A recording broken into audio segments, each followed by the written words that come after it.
Самое распространенное СМС-мошенничество. Абоненту приходит сообщение, что кто-то из его родных в беде и нужно срочно перевести определенную сумму денег на данный номер. Или же приходит сообщение с просьбой перезвонить. Как показывает практика, подобные сообщения поступают поздним вечером или ночью, когда мозговая активность жертвы минимальна. Используя невнимательность человека, у мошенников увеличиваются шансы проделать свою аферу. Не звоните и не переводите деньги на тот номер, что указан в сообщении. В первую очередь сразу позвоните на личный номер человека, от которого якобы пришли эти сообщения, чтобы удостовериться, действительно ли ему необходима ваша помощь. Также одним из самых распространенных способов мобильного мошенничества являются СМС-сообщения о пополнении счета мобильного телефона. Абоненту приходит СМС-сообщение о переводе на его мобильный счет денежных средств. В течение определенного времени мошенники связываются с жертвой и придумывают историю об ошибочном переводе денежных средств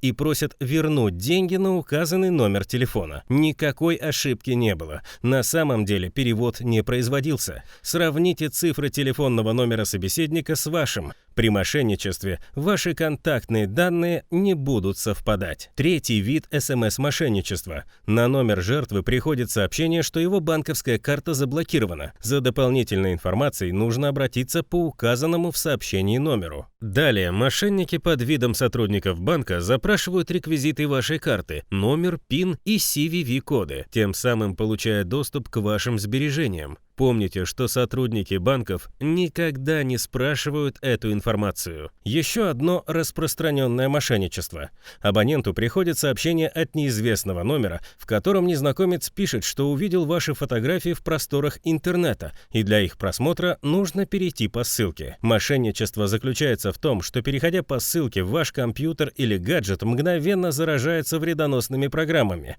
которые в свою очередь крадут ваши персональные данные, и благодаря этому мошенники получают доступ к вашим денежным средствам. Запомните следующие действия. Чтобы не стать жертвой СМС-мошенников, не переходите по ссылкам, присланным в сообщениях от незнакомых абонентов. Не отвечайте и не звоните на неизвестные или подозрительные номера. Не передавайте свои личные данные незнакомым лицам. Будьте всегда внимательны.